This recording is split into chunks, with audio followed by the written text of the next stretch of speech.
Now fourth chapter chemical kinetics. Chemical kinetics में जो हमको सबसे पहले पढ़ना है, जानना है केमिकल रिएक्शंस क्या होती है, केमिकल रिएक्शंस की काइनेटिक्स को जानना है। केमिकल रिएक्शंस क्या होती हैं और कितने प्रकार की होती हैं। जब दो दो मॉलिक्यूल या दो एटम जब एक दूसरे से इंटरेक्ट होंगे तो वो क्या करेंगे, रिएक्ट करेंगे, वो बॉन्ड बनाएंगे और फॉर्म करेंगे, देंगे केमिकल रिएक्शन देंगे। तो उसी केमिकल रिएक्शन को जानना है। Chemical reactions, types of chemical reactions पहले जान लेते हैं तेजी से। Types of chemical reaction. Chemical reaction कितने प्रकार की हैं। तो केमिकल रिएक्शन हम लोग इसमें इस चैप्टर में जो हमको जानना है, तो कहीं कहीं इंपॉर्टेंट है, बहुत ज़्यादा इंपॉर्टेंट नहीं। Types of chemical reaction mainly 3 प्रकार की होती हैं। एक slow reaction, fast chemical reaction और moderate chemical reaction. Moderate slow chemical reaction are those reaction जिनका रेट जो होता है, रेट मतलब कि रिएक्शन होने का जो रेट होता है, रिएक्शन होने की जो स्पीड है वो क्या होगी, स्लो होगी, तो उसे स्लो केमिकल रिएक्शन कहेंगे। जिसकी फास्ट होगी उसको फास्ट कहेंगे, और जिसकी मॉडरेट मतलब कि ना ज़्यादा स्लो और ना ज़्यादा फास्ट होगी उसको मॉडरेट केमिकल रिएक्शन कहेंगे।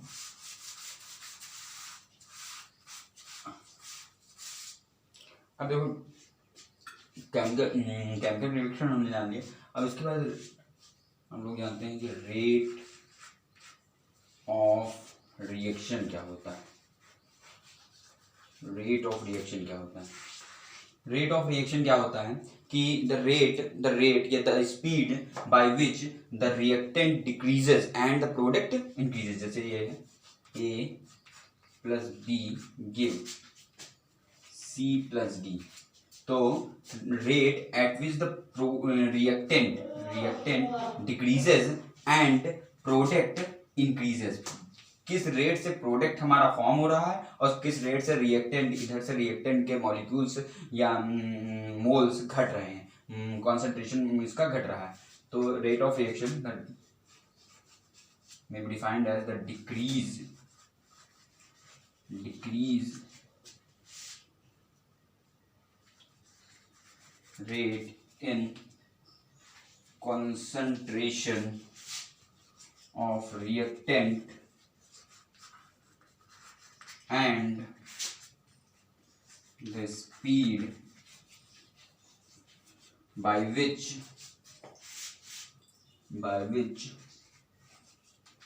the concentration of product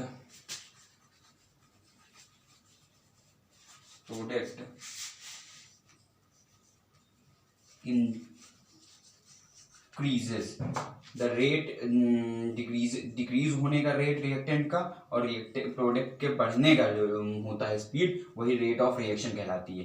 तो रेट ऑफ अपीयरेंस और रेट ऑफ डिसअपीयरेंस क्या है। देखो रेट ऑफ अपीयरेंस को हमेशा ऐसे डिनोट किया जाए, रेट ऑफ अपीयरेंस ऑफ, मान लेते हैं सी का रेट ऑफ अपीयरेंस बताना है, तो the concentration of C changes with time के साथ कैसे चेंज हो रहा है। फिर rate of disappearance of D का रेट ऑफ अपीयरेंस निकालना, तो डी चेंजेस विथ टाइम। अगर यही रिएक्शन रहती है, मान लेते हैं रिएक्शन रहती है, तो rate of disappearance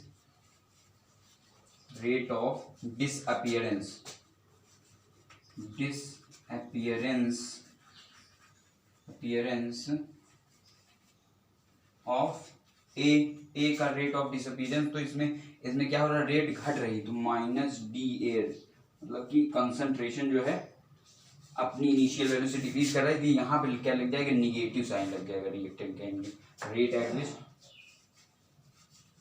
rate of disappearance of B equals to minus dB by dt minus dB by dt। तो अब जो है ओवरऑल रेट क्या होगी, रेट ऑफ रिएक्शन, ये तो रेट ऑफ इट्स कंपोनेंट, इसके एक एक कंपोनेंट की ये रेट होगी। अब रेट ऑफ रिएक्शन क्या होगी, रेट ऑफ रिएक्शन क्या होगी, रेट ऑफ रिएक्शन क्या होगी, हर एक का ही है। तो रेट ऑफ रिएक्शन जो होगी वो इक्वल्स टू इन सभी के इक्वल होगी। जैसे रेट ऑफ रिएक्शन जो है इक्वल होगी dA by dt is equals to dV by dt is equals to minus plus D by dt is equals to plus का dC बाई dt। ये हो जाएगी रेट ऑफ रिएक्शन। इस reaction की क्या हो जाएगी, ये रेट हो जाएगी। तो रेट ऑफ डिसअपीयरेंस, तो रेट ऑफ रिएक्शन क्या होता है, the speed by which the concentration of reactant decreases and the concentration of product increases. The speed by which the concentration of reactant decreases and the concentration of product increases is known as rate of reaction. Rate of अलग अलग components का rate of reaction निकालना है, rate of disappearance, rate of। अब देखो example देखिए इसी में अगर एग्जाम्पल देखें, A plus B give C plus D. तो इस एक चीज ये देखो कि रेट ऑफ अपीयरेंस होगा इसका ऐसे होगा। तो रेट ऑफ अपीयरेंस जो होगा वो जो है इस पे नहीं डिपेंड करता है कि यहाँ क्या लिखा है या मोल कितना है, उस पर नहीं डिपेंड करता है। तो रेट ऑफ अपीयरेंस इसका क्या रहेगा, माइनस dA बाई dt। लेकिन जब हम रेट ऑफ रिएक्शन लिखेंगे, rate of appearance is equal to minus dA by dt हो गया। इसी तरह रेट ऑफ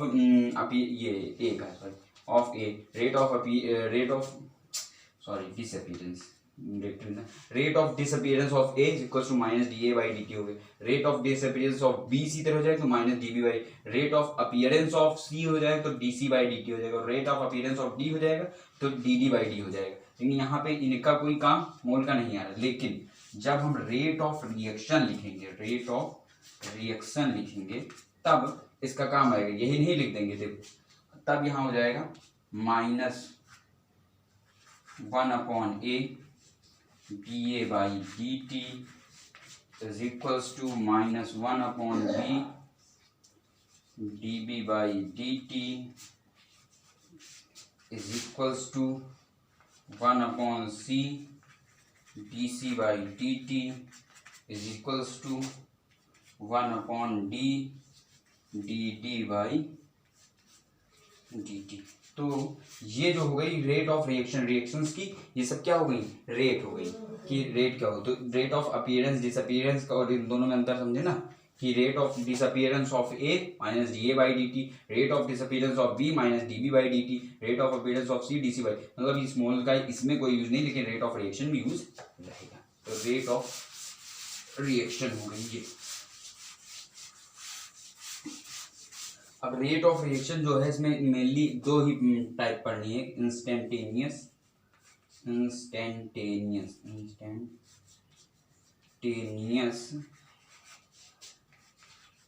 रेट या एवरेज रेट।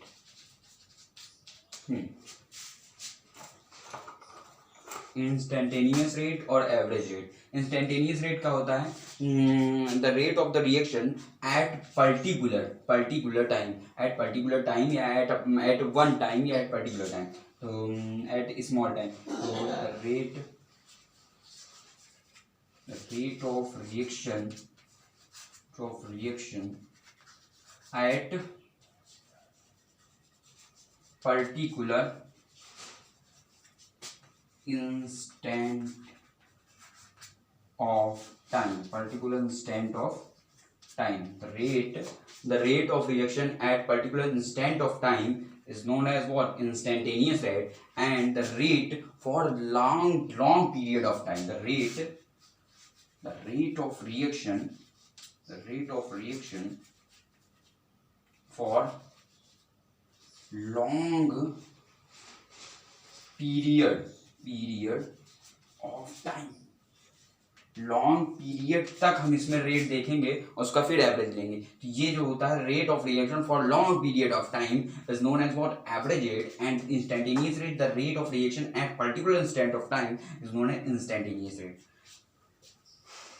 तो ये होगी रेट ऑफ रिएक्शन क्या होती है क्या नहीं होती ये बताते।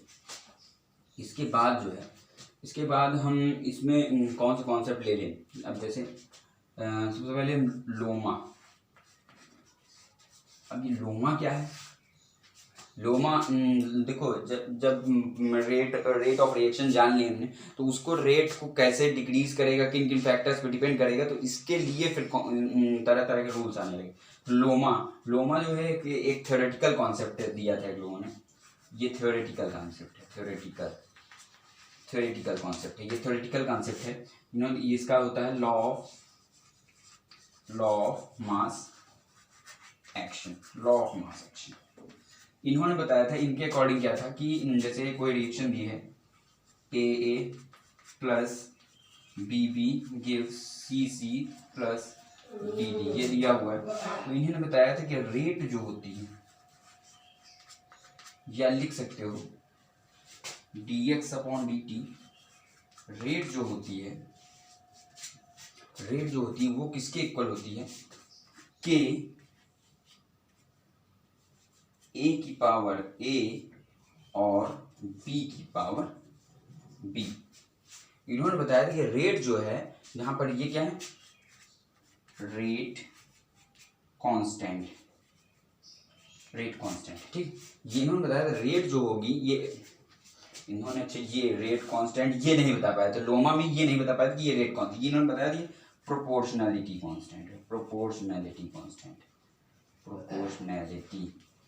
कांस्टेंट है केवल, ठीक। जहां पर इन्होंने बताया कि जितना मोल यहाँ पे होगा रिएक्टेंट्स में, ये पहली बात रेट रिएक्टेंट्स के कॉन्सेंट्रेशन पे डिपेंड करेगा, और यहाँ रिएक्टेंट के कॉन्सेंट्रेशन के आगे जितना मोल लगा होगा उसकी पावर बन जाएगा। तो rate is equals to this, ये बताया था लोमा में, लॉ ऑफ मास एक्शन में। इसके बाद इसी को देखते हुए कॉन्सेप्ट आया जिसको यूज करना है, रेट लॉ एक्सप्रेशन,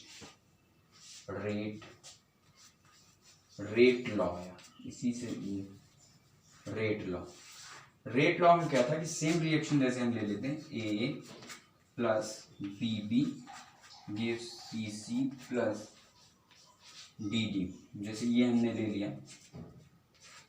तो रेट लॉ में क्या हो जाएगा कि आपका जो रेट हो जाएगी, रेट इज इक्वल्स टू हो जाएगा वो K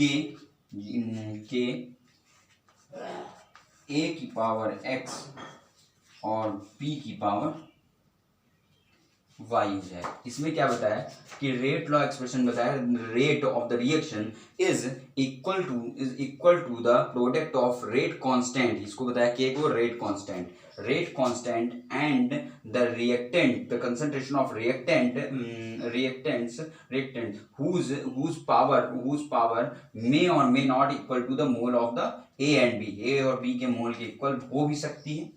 में X एंड Y क्या है यहाँ पर? ऑर्डर है, और ये X और Y A और B के इक्वल हो भी सकती है और नहीं भी हो सकती। तो ये बताया। तो यहाँ से सबसे पहले हमको दो चीजें जाननी है। एक के होता है रेट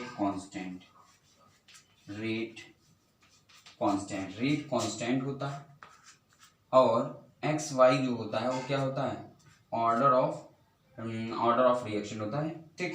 तो यहाँ पर जो है order of reaction around A X है, order of reaction around B Y है। तो XY जो है ऑर्डर हो गया, रेट कांस्टेंट हो गया। अब यहाँ पे देखिए रेट लॉ एक्सप्रेशन में हमको ये एक्सप्रेशन दिया गया, यहाँ पे X और Y जो है मे और may not equal to A और B हो सकता है। अब देखो यहाँ से दो चीजें निकल गए हैं, और देखो ये A और B, चलो बात बताइए, ये जो है ये इतना हो गया। अब इसके बाद हमको जानना है यहाँ से रेट कांस्टेंट क्या होता है और ऑर्डर ऑफ रिएक्शन क्या होती है। तो सबसे पहले रेट लॉ एक्सप्रेशन से हम जानते हैं रेट कांस्टेंट क्या होता है।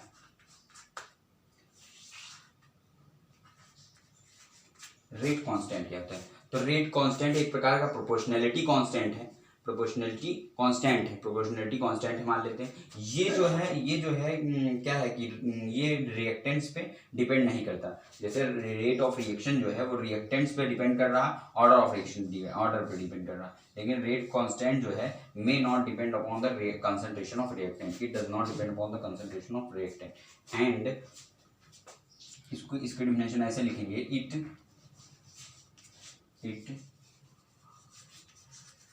may be defined as it is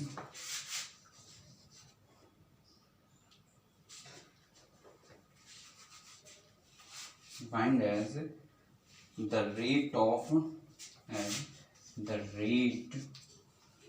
reaction, it may be defined as the rate of reaction in which the concentration of reactant is unity। Concentration reactant के क्या होंगे, यूनिटी होंगे, तो rate constant is equal to the rate of reaction होगी। अब देखो rate constant और rate of reaction यहाँ से इनको जानना है। तो रेट लॉ एक्सप्रेशन में क्या है कि ये अगर एक रिएक्शन ले ली तो रेट इज इक्वल्स टू के ए की पावर एक्स और बी की पावर वाई। एक्स और वाई ऑर्डर ऑफ रिएक्शन है, जो कि ए और बी मोल्स जो दिए हुए हैं उसके इक्वल हो भी सकते हैं, नहीं भी हो सकते। के जो है रेट कांस्टेंट है, रेट कांस्टेंट डिफिनेशन ये है। तो रेट कांस्टेंट और रेट और ऑर्डर ऑफ रिएक्शन हमको सही से पता करना है।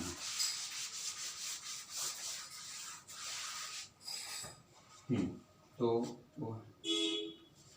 रेट इज इक्वल्स टू के ए की पावर एक्स और बी की पावर वाई ले लिया, ठीक। तो इसमें देखो रेट कांस्टेंट ये एक्स वाई ऑर्डर हुए, तो rate constant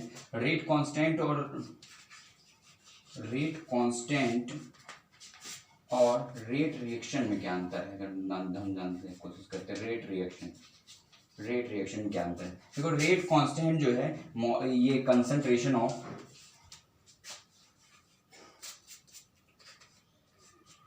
it does not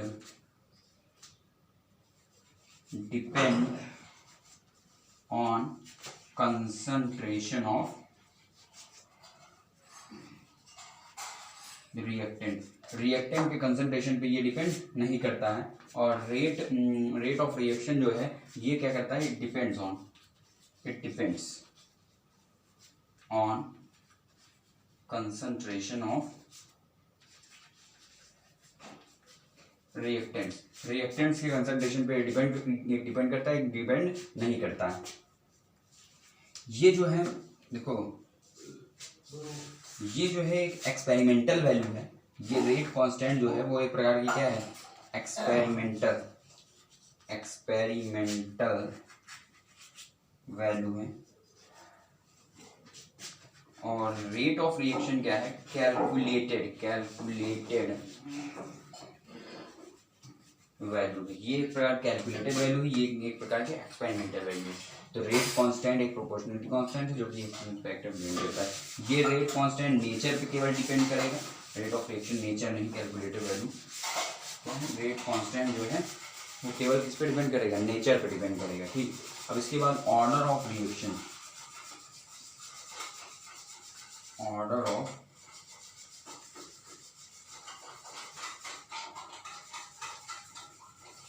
of reaction क्या होता है। तो ऑर्डर ऑफ रिएक्शन क्या होता है कि the power of the reactant which are raised in the rate law expression. The power order of reaction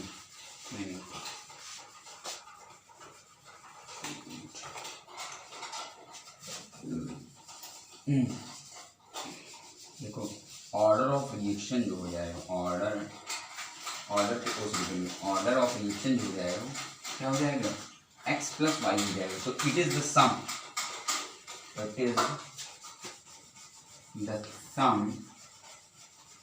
of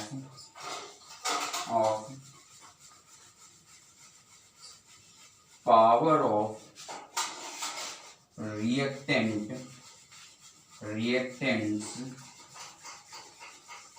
which are raised या mentioned in the rate law expression.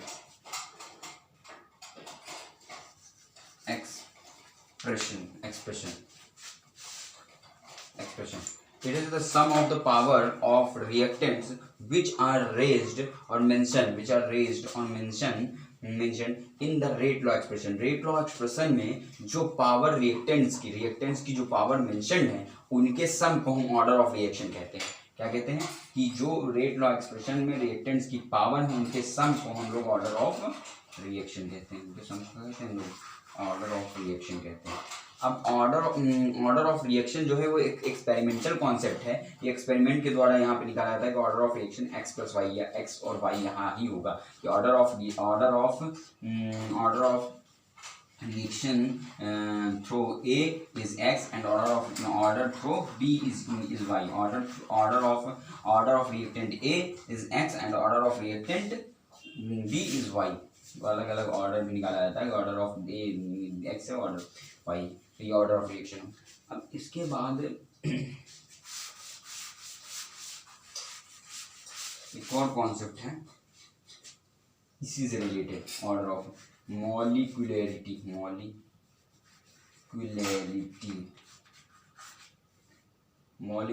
Of reaction की molecularity क्या होगी. तो molecularity of reaction क्या होता है कि it may be defined as the number of reacting molecule which take part in chemical reaction में कितने नंबर ऑफ रिएक्टिंग मॉलिक्यूल्स क्या कर रहे हैं, रिएक्ट कर रहे हैं, तो उसी क्या कहते हैं, उसी नंबर को मॉलिक्यूलरिटी कहते हैं. मतलब कि जितना मोल्स होगा वो वही रहेगा. जैसे एग्जांपल ले लीजिए A plus BB gives CC plus D. तो इसमें जो हो गए A और प्लस B, ये दोनों जो हो गए वो मॉलिक्यूलरिटी ऑफ द रिएक्शन हो गए. इसमें जो है मॉलिक्यूलरिटी, अगर यहाँ पे A 1/2 हो जाए तो ये मॉलिक्यूलरिटी ऑफ रिएक्शन नहीं कहलाएगा, क्योंकि मॉलिक्यूलरिटी ऑफ रिएक्शन जो है ये एक थ्योरेटिकल कॉन्सेप्ट है. और इसमें क्या है कि केवल नंबर ऑफ रिएक्टिंग मॉलिक्यूल्स या एटम्स लिए जाते हैं. एटम्स कभी हाफ एटम्स नहीं लिए जाते. तो number of reacting molecule which take part in the chemical reaction is known as molecularity of the reaction. Number of reacting molecule which take part in the chemical reaction is known as molecularity of reaction. अब ये हमने बता दिया आपको. अब जैसे molecularity of reaction बहुत प्रकार की होती है. By molecular reaction, unimolecular reaction, try molecular reaction, ये तीन ही प्रकार की होती है. देखो जो यूनिमॉलिक्यूलर होगा मतलब कि उसमें क्या है कि केवल एक ही प्रकार के ऐसे एटम्स हैं, रिएक्टिंग एटम्स हैं जो डायरेक्टली प्रोडक्ट देगा. Number of reacting molecule which react with each other and give a product. ऐसे रिएक्टिंग मॉलिक्यूल्स, ऐसे नंबर ऑफ रिएक्टिंग मॉलिक्यूल जो प्रोडक्ट दे दे. ये नहीं, देखो ये दो मान लेते हैं एटम, ये दोनों रिएक्ट किए, ये अगर प्रोडक्ट नहीं दे रहे हैं तो सिर्फ कैंसिल हो जा रहा है, तो ये क्या है, ये मॉलिक्यूलरिटी नहीं है रिएक्शन में. लेकिन अगर ये दो इंटरेक्ट होते हैं और क्या दे देते हैं, प्रोडक्ट दे देते हैं, प्रोडक्ट को दे देते हैं, तो ये दोनों एटम्स क्या हो गए, बाई मॉलिक्यूलर हो गए. ये दोनों एटम्स प्रोडक्ट दे रहे हैं तो मॉलिक्यूलरिटी ऑफ द रिएक्शन यहाँ से हो गई. ठीक. अब ये तीन प्रकार के होते हैं, unimolecular, by molecular, try molecular. अब वो आगे आपको पता चलेगा. ठीक. अब इसमें मॉलिक्यूलरिटी ऑफ द रिएक्शन हमने बताया कि the number of reacting molecule which react in the chemical reaction and give a particular product is known as molecularity of the reaction. अब ऑर्डर और मॉलिक्यूलरिटी डिफरेंस.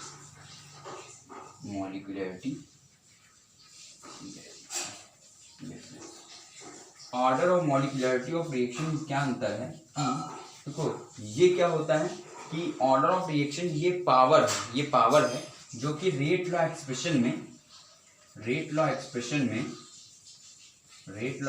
में जो पावर रहती है, मान लेते हैं एग्जांपल मान लेते हैं. ठीक. रेट लॉ तो ऑर्डर इसका हो जाएगा एक्स प्लस वाई, ये क्या होता है, सम होता है, जो पावर होती है रेट लॉ एक्सप्रेशन में उसका सम होता है, ये ऑर्डर हो गया। और ये मॉलिक्यूलरिटी क्या होती है, मॉलिक्यूलरिटी जो होता है नंबर ऑफ रिएक्टिंग मॉलिक्यूल, जो नंबर ऑफ रिएक्टिंग मॉलिक्यूल है, रिएक्टिंग मॉलिक्यूल्स हैं, मॉलिक्यूल्स या एटम्स कह सकते हो, गिव प्रोडक्ट, जो प्रोडक्ट दे रहे हैं, ऐसे नंबर ऑफ रिएक्टिंग मॉलिक्यूल जो प्रोडक्ट दे रहे हो, और ऐसे ये इतना हो गया। अब इसके बाद इसमें दूसरा क्या होता है, ये ऑर्डर ऑफ रिएक्शन क्या है, ये एक्सपेरिमेंटल कॉन्सेप्ट है, ये एक्सपेरिमेंटल कॉन्सेप्ट है, ये एक्सपेरिमेंटल कॉन्सेप्ट है, और ये आपका थ्योरेटिकली प्रूव्ड कॉन्सेप्ट, केवल थ्योरेटिकली हमने प्रूव किया है, एक्सपेरिमेंटली नहीं, थ्योरेटिकली प्रूव्ड कॉन्सेप्ट लिख सकते हैं। ठीक, अब इसके बाद थर्ड क्या है, ये ऑर्डर ऑफ रिएक्शन का क्या हो सकता है, आपका जीरो हो सकता है, जीरो हो सकता है, 1 2 3 नंबर में हो सकता है, निगेटिव हो सकता है, एंड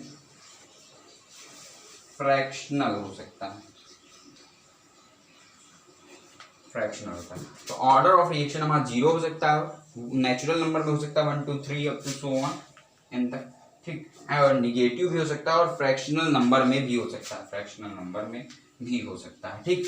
लेकिन जो हमारा ये है molecularity of the reaction, it is always 1 2 3 4 2 7, तो ये हमेशा किस में रहेगा, natural number, molecularity of reaction हमेशा नेचुरल नंबर में ही रहेगा, मॉलिक्यूलरिटी ऑफ द रिएक्शन हमेशा नेचुरल नंबर में रहेगा, ठीक। अब ये हमने खत्म कर दिया मॉलिक्यूलरिटी और ऑर्डर ऑफ रिएक्शन में ये अंतर है।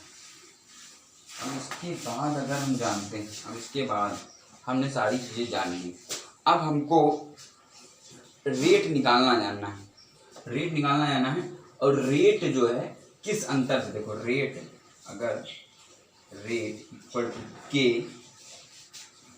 के ए की पावर एन, ये कुछ भी है, ठीक, एन, ठीक।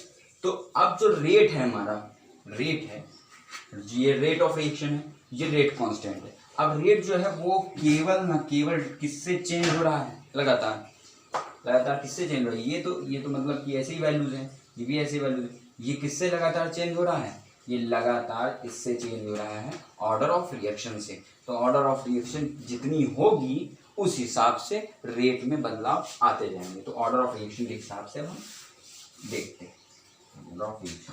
अब सबसे पहले zero order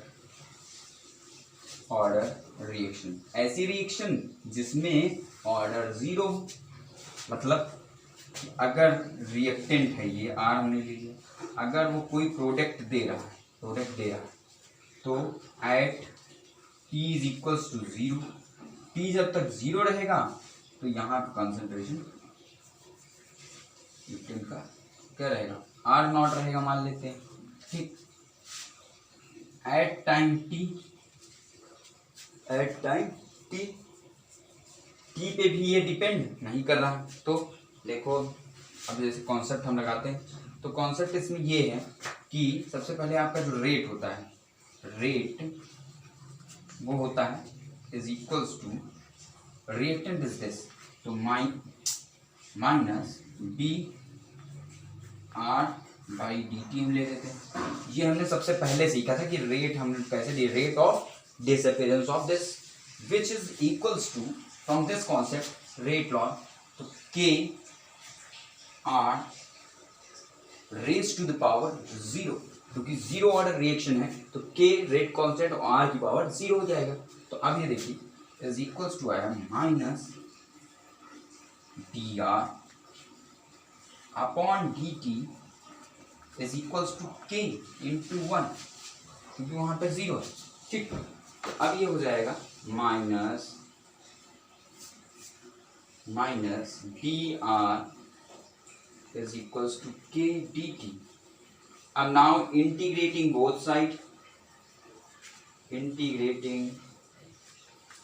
both side, integrating both side. अब दोनों तरफ क्या कर दो, हम इंटीग्रेशन कर दो, दोनों तरफ क्या कर दो, इंटीग्रेशन कर दो।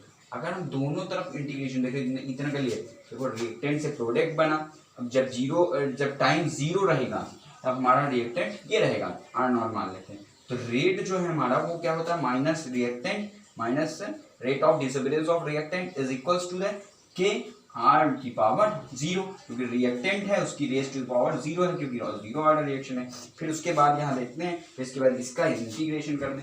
इसका जब इंटीग्रेशन करेंगे हमारा आएगा minus are is equals to के टी प्लस कॉन्स्टेंट सी, इसको फर्स्ट प्लस कॉन्स्टेंट सी आएगा। ठीक, ये हमारा है। अब देखो यहाँ पे कर देते हैं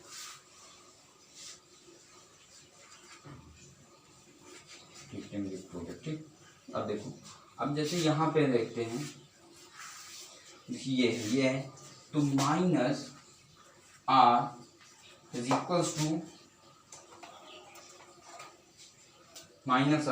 इक्वल्स टू हमारा है के टी प्लस सी है। तो अब हम सबसे पहले जब ये रेट कांस्टेंट निकाल लेंगे at t is equals to zero, जहां पर टी जीरो के बराबर है। जब टी जीरो के बराबर है तो are become equals to what, R not minus R not is equals to C आ जाएगा। तो फ्रॉम फर्स्ट और सेकेंड से अगर ले लें हम, तो यहाँ आएगा minus are is equals to के टी माइनस आर नॉट। ठीक, तो K T is equals to what, K T is equals to what कितना आ गया, R not minus R, K is equals to are not minus are by T. ठीक, ये हमारा जो हो गया, इसकी वैल्यू होगी क्या आ गई, के is equals to are not minus are upon T आ गया। कैसे आया देख लीजिए आप, यहाँ से इसका इंटीग्रेशन किए, फिर इसके बाद at t is equal zero हमने बताया था कि आर नॉट होता है t is equals to zero पे, इसको हमने आर नॉट मान लिया। तो आर नॉट मान लिया तो t is equals to zero रखे, तो are become equals to equal to are not. जब टाइम को निभाया था तब की बात। तो ये हमारा हो गया। तो जीरो ऑर्डर रिएक्शन जो हमारी आ गई, वो क्या आ गई, के is equals to are not minus are by t. मतलब क्या है आपका, rate constant is equals to reactant at t is equals zero, r not minus are upon t. ये क्या है, reactant at time t is equals to zero and r at t पे r upon t हो जाएगा। तो ये आ गया हमारा। अब इसी में अगर हम निकालते हैं, अब इसी में आपको ऑर्डर ऑफ रिएक्शन तो बता दें। इसके बाद हमने दो चीज़ें अभी आपको नहीं बताई थी। देखो, सबसे पहले हाफ लाइफ, ये बात क्योंकि हाफ लाइफ में निकालना इसकी पता, हाफ लाइफ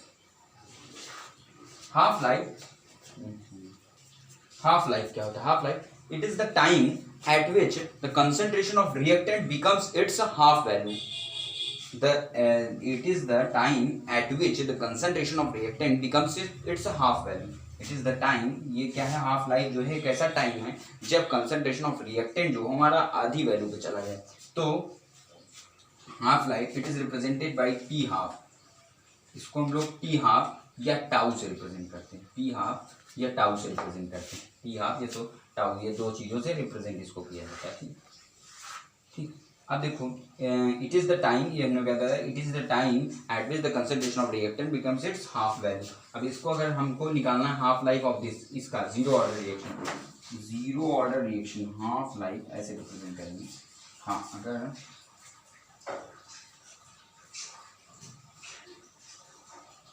अगर हाफ लाइफ निकाले ये जीरो ऑर्डर रिएक्शन की, यहाँ पे क्या लगा है, जीरो ऑर्डर रिएक्शन की अगर हाफ लाइफ हमको निकालना है तो इसमें इसके कॉन्सेप्ट में क्या हो जाएगा, कि सबसे पहले हमारा क्या हो जाएगा कि हमने क्या बताया कि the concentration of reactant becomes its half value. Concentration of reactant अपनी आधी वैल्यू पे हो जाएगा।